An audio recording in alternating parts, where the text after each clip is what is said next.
এবং আপনাদের যে অকুণ্ঠ সমর্থন আমি আমার কাজের সময় পেয়েছি, আমি মিডিয়ার কাছে ঋণী। মিডিয়া যেভাবে দুর্নীতির বিরুদ্ধে কথা বলে গেছে ক্রমাগত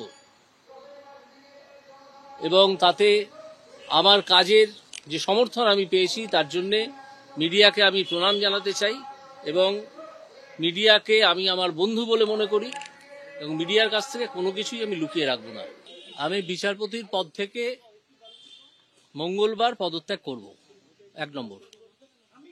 দ্বিতীয় হচ্ছে, আগামীকাল বিচারপতি হিসেবে আমার শেষ দিন। সেদিন আমি কোনো বিচারের কাজ করব না, শুধু কতকগুলো মামলা পার্ট হার্ট হয়ে আছে যেগুলো আমাকে রিলিজ করতে হবে আমার লিস্ট থেকে। কোনো অ্যাডজুডিকেশন নয়, অ্যাডজুডিকেশন আমি গত 7 দিন ধরেও করিনি, কারণ আমি ব্যক্তিগত কারণে ছুটিতে ছিলাম। তো কালকেও কোনো অ্যাডজুডিকেশন করব না, শুধু মামলাগুলো আমার লিস্টের বাইরে করে দেবো। দিয়ে পরশুদিন আমি চিফ জাস্টিস, আমাদের হাইকোর্টের চিফ জাস্টিসকে মৌখিকভাবে জানাবো এবং পরশুদিন আমি ভারতের রাষ্ট্রপতিকে চিঠি লিখে জানিয়ে দেবো এবং সেই মুহূর্ত থেকে, যে মুহূর্তে আমি চিঠিটা পোস্ট করব, সেই মুহূর্ত থেকে আমার রেজিগনেশন কার্যকর হবে। এটাই কনস্টিটিউশন এবং কনস্টিটিউশন ল এর প্রভিশন। আজকের অনুষ্ঠান শুরু করার আগে সত্যি নিজেকে পাগল মনে হচ্ছিল। এতগুলো ইস্যু কোনটা আপনাদের সামনে আজ প্রথম তুলে ধরবো সেটা নিয়ে সত্যি টেনশনে ছিলাম। দেখুন, তাপস রায় দল ছাড়ছেন কিনা এটা একটা ইস্যু। কুণাল ঘোষ ইতিমধ্যেই বিস্ফোরক হয়েছে এবং তাকে তার যে ইস্তফাপত্র মুখপাত্র হিসেবে সেটা দল গ্রহণ করেছে। তাছাড়াও এই আমাদের অভিজিৎ গাঙ্গুলি, তিনি পদত্যাগ করছেন, ইঙ্গিত দিয়েছেন রাজনীতিতে যাবেন এবং এই নিয়ে বেশ জল্পনা কল্পনাও চলছে। নরেন্দ্র মোদী পশ্চিমবাংলা সফরে আছেন, তার বক্তব্য নিয়ে হইচই হচ্ছে না, একেবারেই ঠান্ডা হয়ে গেছে। এতগুলো ইস্যু, এছাড়াও রয়েছে একটা বড় ইস্যু যেটাকে নিয়ে আজ রাতেই অনুষ্ঠান করব। ভেবেছিলাম এবেলাই করব, কিন্তু অভিজিৎ গাঙ্গুলির প্রসঙ্গটা এসে গেল বলে এবেলা অভিজিৎ গাঙ্গুলিকে নিয়ে অনুষ্ঠান করছি। রাতে যে অনুষ্ঠানটা করব সেটা হচ্ছে বিজেপির প্রাথমিক যে প্রার্থী তালিকা বেরিয়েছে, তাদের পশ্চিমবাংলা থেকে 20 জনের নাম বেরিয়েছে। তাদের আসন ধরে ধরে আজকে পর্যালোচনা করার ইচ্ছে ছিল, সেটা করব আজ রাতে থার্ড আই অনুষ্ঠানে। দেখুন, এই যে অভিজিৎ গাঙ্গুলি, তিনি রাজনীতিতে আসবেন, এটা অত্যন্ত আনন্দের খবর। তার মতন মানুষ, শিক্ষিত মানুষ, পণ্ডিত মানুষ, রাজনীতিতে এই ধরনের মানুষের আসা জরুরি। কিন্তু এর আগে তিনি কখনোই এটা স্বীকার করেননি। কিশোর দত্ত, রাজ্যের অ্যাডভোকেট জেনারেল, অনেকদিন আগেই অভিজিৎ গাঙ্গুলি এজলাসে দাঁড়িয়েই বলেছিলেন আপনি বিজেপির টিকিটে লোকসভায় লড়বেন। উত্তরে বিচারপতি গাঙ্গুলি বলেছিলেন এসব মিথ্যে। এখন সেদিন কে মিথ্যে বলেছিলেন তা জানতে অপেক্ষা করতে হবে আগামী কাল পর্যন্ত। আজকের এক্সপেক্টার হবে এই নিয়ে।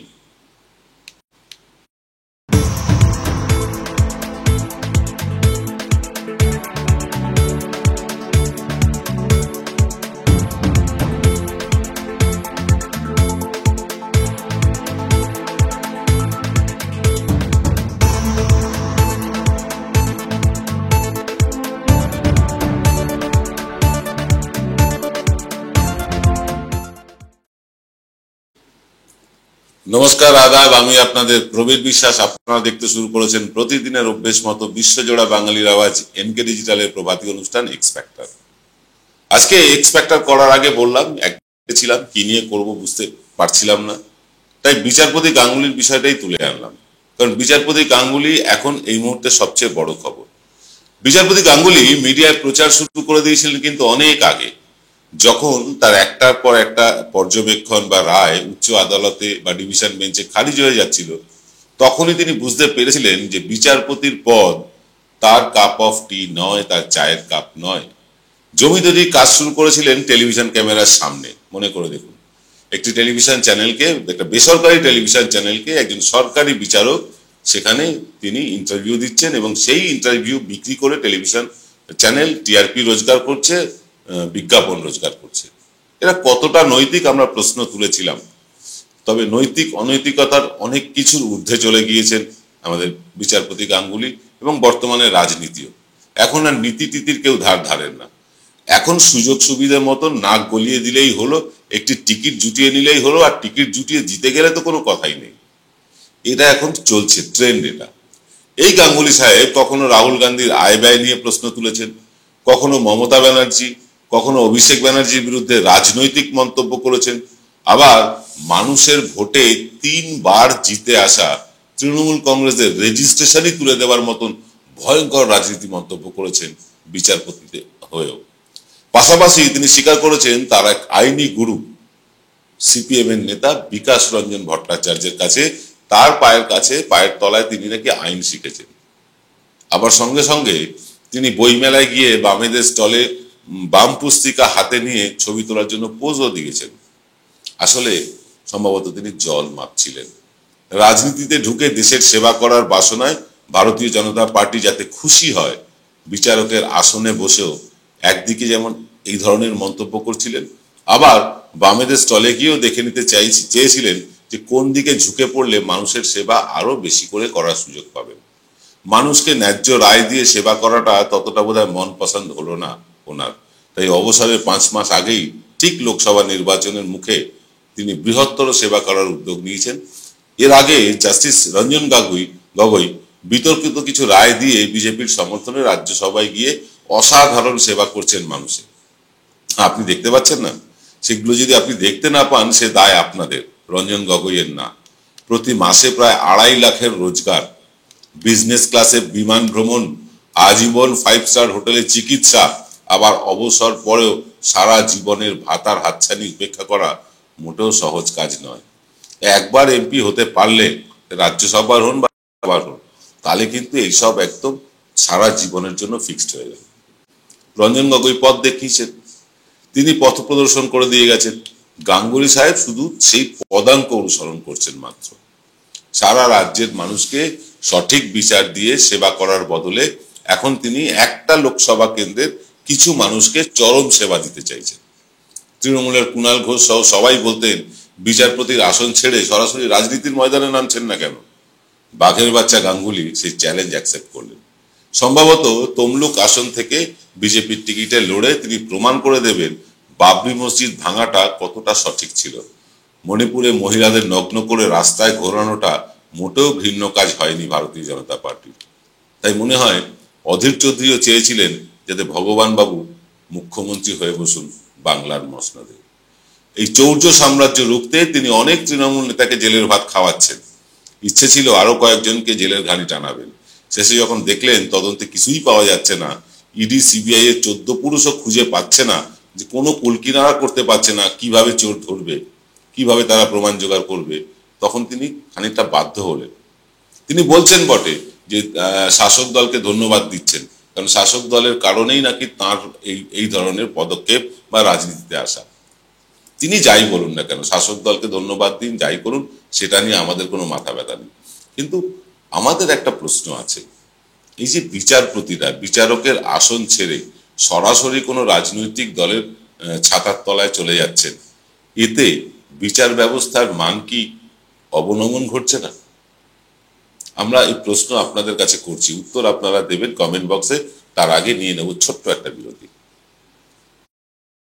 উইকিপিডিয়ার তথ্য অনুযায়ী এনকে ডিজিটাল ছিল গত বিধানসভা নির্বাচনের সবচেয়ে নিখুঁত এক্সিট পোল এবং ওপিনিয়ন পোলের অধিকারী। এবারের লোকসভা নির্বাচনের ওপিনিয়ন পোল আসছে এই মার্চেই। জানতে হলে দেখতে থাকুন এনকে ডিজিটাল।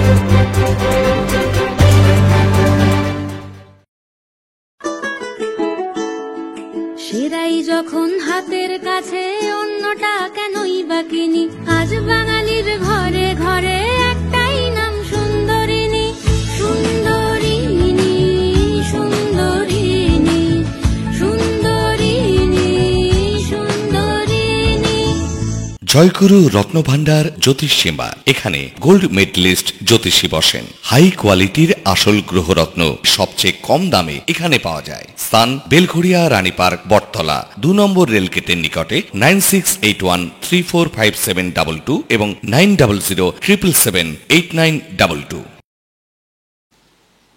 ফিরে এলাম বিরতির পর। আপনারা দেখছেন এনকে ডিজিটালের প্রভাতী অনুষ্ঠান এক্স ফ্যাক্টর। আজকে এক্স ফ্যাক্টরে আমরা আলোচনা করছি অভিজিৎ গাঙ্গুলিকে নিয়ে। দেখুন, এটা সাধারণ মানুষ। অভিজিৎ গাঙ্গুলি, তাকে যারাই ভগবান বলেছেন না বলেছেন বা মিডিয়া বলেছে, তাই নিয়ে আমাদের কিছু বক্তব্য নেই, কিন্তু আমাদের কয়েকটা বক্তব্য আছে যেটা একেবারে মনস্তাত্ত্বিক বিষয়। সেটা হচ্ছে, আপনি বা আমি, ধরুন এখানে সাংবাদিকের আসনে বসে আছি ঠিকই, আমার যদি কোনো রাজনৈতিক বিশ্বাস মনের মধ্যে পুষে রাখি আমি, সেটা আমার আচার আচরণে নিশ্চয়ই প্রকাশ পাবে। এই গাঙ্গুলি সাহেব এখন যদি গেরুয়া পাঞ্জাবি পরেন বা লাল পাঞ্জাবি পরেন অথবা সবুজ পাঞ্জাবি পরেন, যেই পাঞ্জাবি পরুন না কেন, তার যে মনের যে অভিসন্ধি বা তার মনের মধ্যে সাবকনসিয়াস মাইন্ডে যেটা লুকিয়েছিল, সেটা কিন্তু তার বিচার প্রক্রিয়া বা বিচারের রায় বা পর্যবেক্ষণ দেখে আমরা মাঝে মাঝেই বুঝতে পেরেছি। বড্ড একপাক্ষিক হয়ে যাচ্ছিল। তাই তো যখনই ডিভিশন বেঞ্চে তার রায় গেছে বা উচ্চ আদালতে গেছে, তার রায়গুলো খারিজ হয়ে গেছে। তিনি যদি সঠিক পর্যবেক্ষণ করবেন, সঠিক রায় দেবেন, তাহলে তো খারিজ যাওয়ার কথা নয়। তার মানে তিনি সঠিকভাবে বিচার করেননি।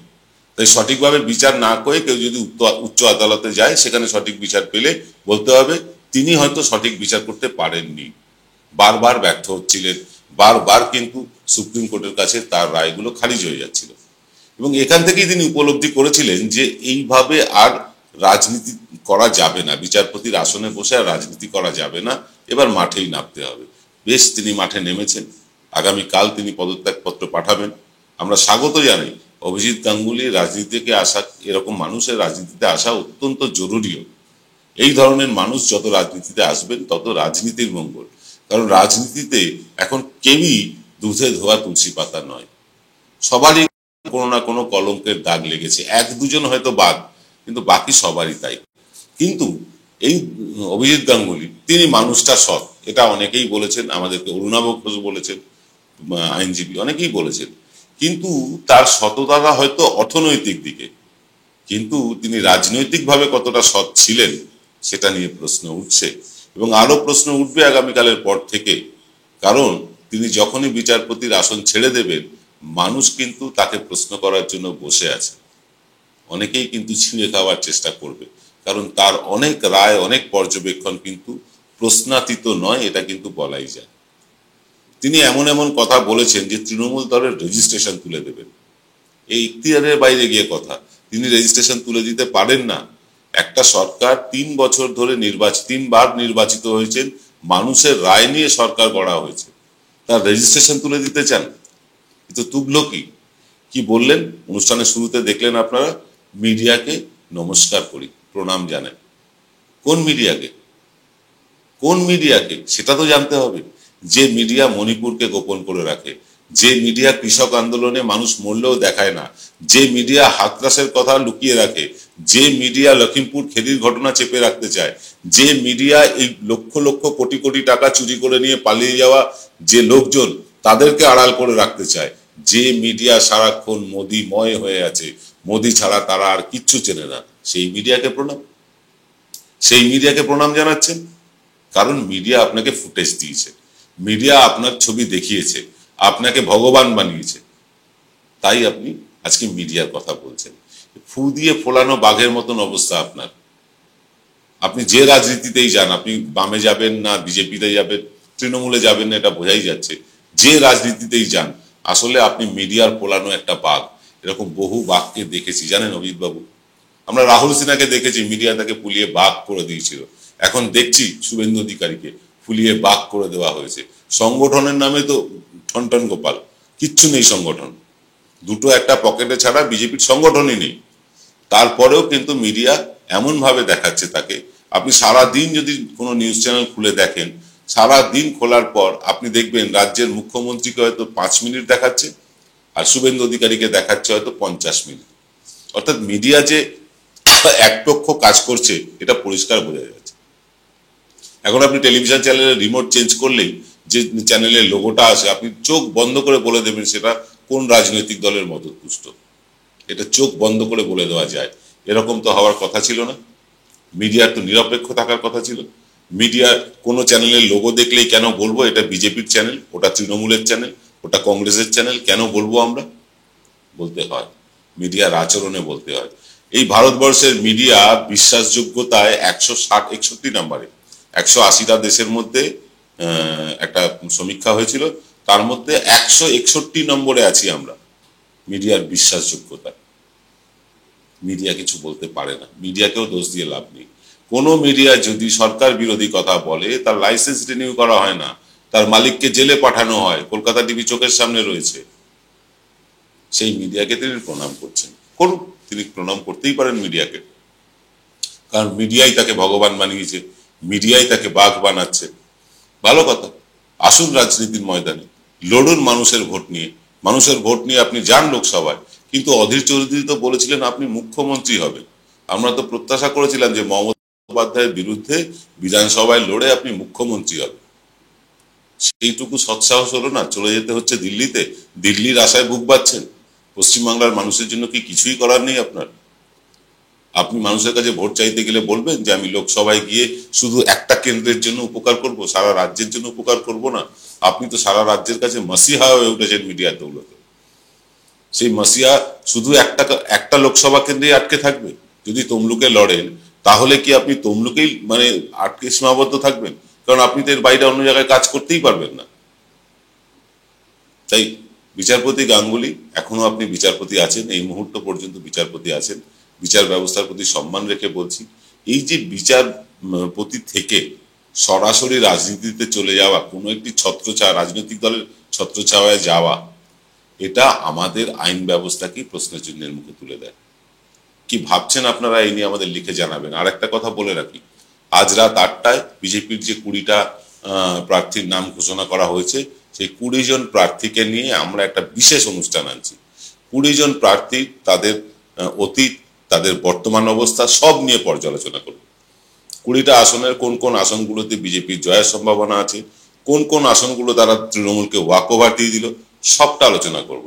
তবে তার আগে ধন্যবাদ জানাই আপনাদেরকে যারা আমাদের পাশে আছে, যারা আমাদের মান্থলি সাবস্ক্রিপশন নিয়ে আমাদের পাশে আমাদের সাহায্য করছেন। প্রতি মাসে 100 টাকা বা তার বেশি সাবস্ক্রিপশন দিয়ে আপনাদের সকলকে ধন্যবাদ জানাই। আপনারা দয়া করে নিজেদের নাম আর কোথা থেকে দেখেন অনুষ্ঠান সেটা একটু হোয়াটসঅ্যাপ করে দিলে আমাদের ক্লোজ হোয়াটসঅ্যাপ গ্রুপ আছে, সেখানে আপনাকে জয়েন করিয়ে নিতে পারি। এই নাম্বারে আপনি যদি ইউপিআই করেন বা গুগল পে, ফোনপে ইত্যাদির মাধ্যমে, তাহলেই কিন্তু আপনি আমাদের সাবস্ক্রাইবার হয়ে যাবেন। আর যারা এসব করতে পারবেন না, সরাসরি ব্যাংকে পাঠাতে চান, তারা ব্যাংক অ্যাকাউন্ট নাম্বার চেয়ে নিতে পারেন 9830075869 নাম্বারে। আর এই যে সাইডে বিজ্ঞাপনটা দেখছেন, এটাকে বলি আমরা স্লাইড অ্যাডভার্টাইজমেন্ট। এই স্লাইড অ্যাডভার্টাইজমেন্ট দিতে প্রতি মাসে খরচ 500 টাকা। এইটা দিয়েও আপনারা আমাদের পাশে থাকতে পারেন। তার জন্য এই একই নাম্বারে ফোন করুন 9830075869। রাতের অনুষ্ঠানটা দেখতে ভুলবেন না, অত্যন্ত ইন্টারেস্টিং অনুষ্ঠান হতে চলেছে। আজ এই পর্যন্ত, সকলে ভালো থাকবেন, নমস্কার। উইকিপিডিয়ার তথ্য অনুযায়ী এনকে ডিজিটাল ছিল গত বিধানসভা নির্বাচনের সবচেয়ে নিখুঁত এক্সিট পোল এবং ওপিনিয়ন পোলের অধিকারী। এবারের লোকসভা নির্বাচনের ওপিনিয়ন পোল আসছে এই মার্চেই। জানতে হলে দেখতে থাকুন এনকে ডিজিটাল।